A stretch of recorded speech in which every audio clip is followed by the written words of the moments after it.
going on, everybody? Welcome to the second episode of the TCO Fantasy Football Show. Whoop. Hopefully you guys enjoyed the last episode, and if you have any remarks or constructive criticism for me, please leave it down in the comments, because I want to make this show as good as possible for you guys, and I just want to make the best show, so please let me know if there's anything I can change. Now, let's get into today's episode. Today, we are going over 3 running backs that I do not like for 2022. I think they are quite stinky, and I do not want to go anywhere near them at all. I don't like them. I don't. At all. Let's get into it. Alright, so the first guy that I am looking to not touch, who is really stinky, is Ezekiel Elliott. And it pains me so much in my heart to say that.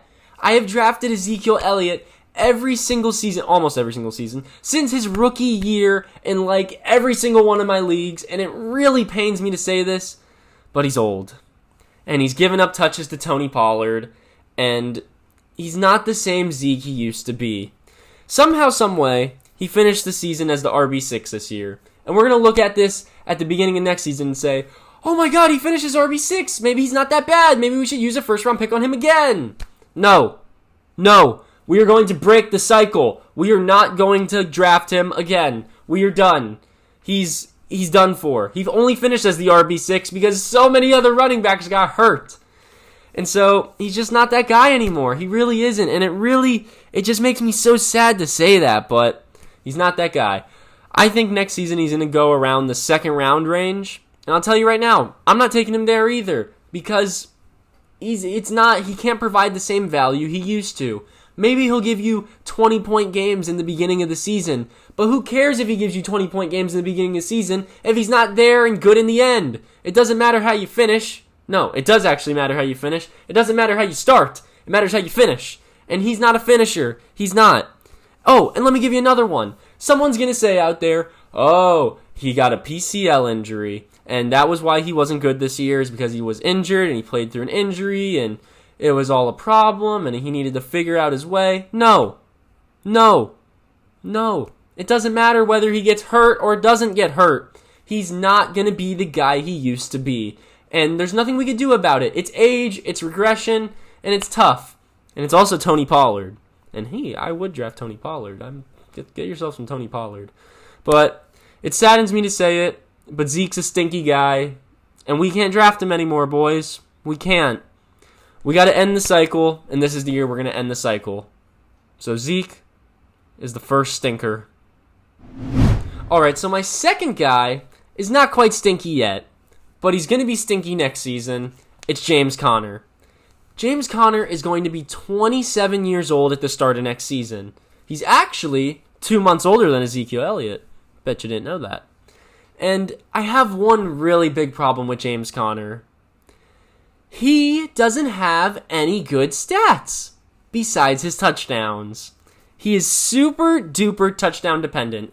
This past season, he had 15 rushing touchdowns and 3 receiving touchdowns, but he barely cracked 720 rushing yards, and he's only averaging 3.7 yards per carry, which is actually 43rd in the league for running backs.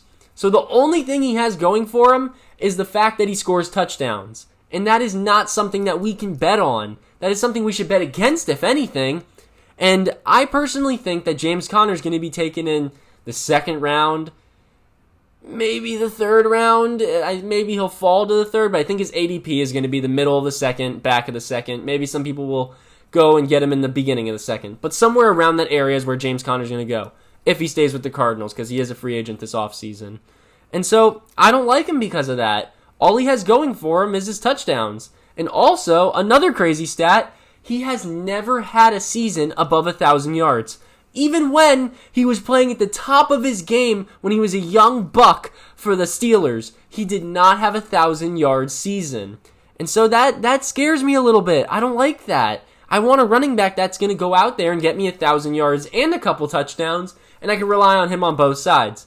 But he's a little too old for that. And I don't think a second-round pick is worth taking James Conner with. And I don't think James Conner's worth that value. I think you can get 100% better guys in that round.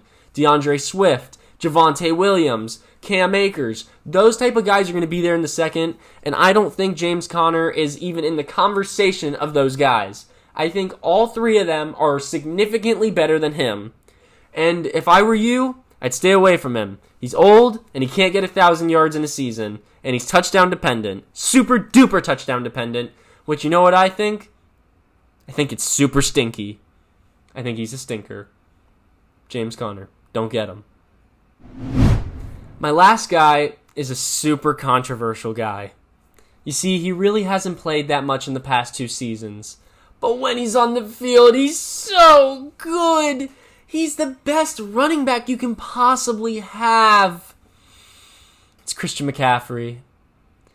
And it really pains me to say it, but we can't waste a top 3 pick on him anymore, guys. We just can't.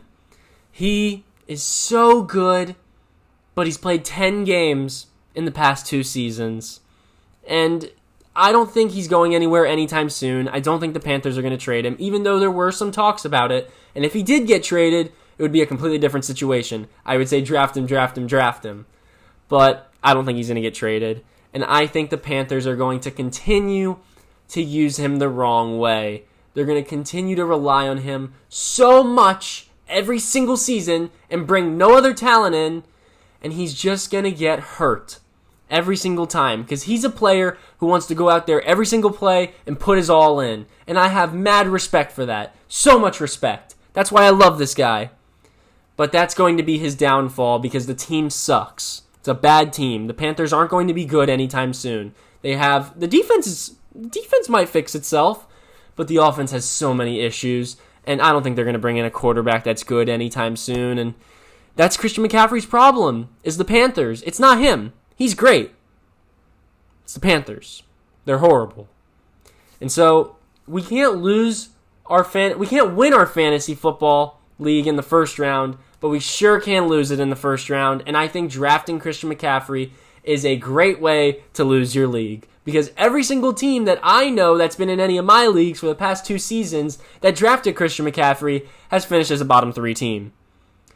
And so, guys, the pain, I know you guys have that pain in your heart too, but we can't draft him anymore. Take anybody else. Take Najee. Take Joe Mixon. Take Alvin Kamara. Take Dalvin Cook. You can't take Christian McCaffrey. Actually, I wouldn't take Dalvin Cook. I'd probably take Christian McCaffrey over Dalvin Cook. But you got to take these young bucks instead of this old dude, Christian McCaffrey. He's not the guy anymore, and it sucks to say it, but he's a stinker. And he's going to be stinky on your team if you draft him. Sorry. Alright, so let's do a quick summary. Our first guy that we are not trying to draft is Ezekiel Elliott. And Ezekiel Elliott is an old man. He is losing carries to Tony Pollard, and he is just not the old Zeke that he used to be. And so we are moving on, and we are moving forward. He has a place in our hearts, but not our fantasy football team. Second guy, James Conner. He is going to be 27 years old at the start of next season. Another old man. And guess what? He is touchdown dependent. It's a real thing. Touchdown dependency is real, and he is that. And so bye, James Conner. We will not be seeing you anytime soon. And our third guy that it pains us all to say is CMC. I hate to say it, he's officially injury prone. And until he gets traded from the Panthers, which I highly doubt happens, he's just not that guy. We can't waste the 101, the 102, the 103. We can't waste anything at the top of the first round for him. I'm sorry, CMC. You also hold a place in our hearts, but not in the first round of our fantasy football drafts. And those are my 3 guys that I'm trying to stay away from in 2022. And so, that's all the information I got for today's episode. Please subscribe, leave some comments. Please tell me what I can do different to make this show better for you guys, for me, and for everybody. Please let me know. And that's all I got. Thank you for watching the TCO Fantasy Football Show. Have a wonderful day, guys.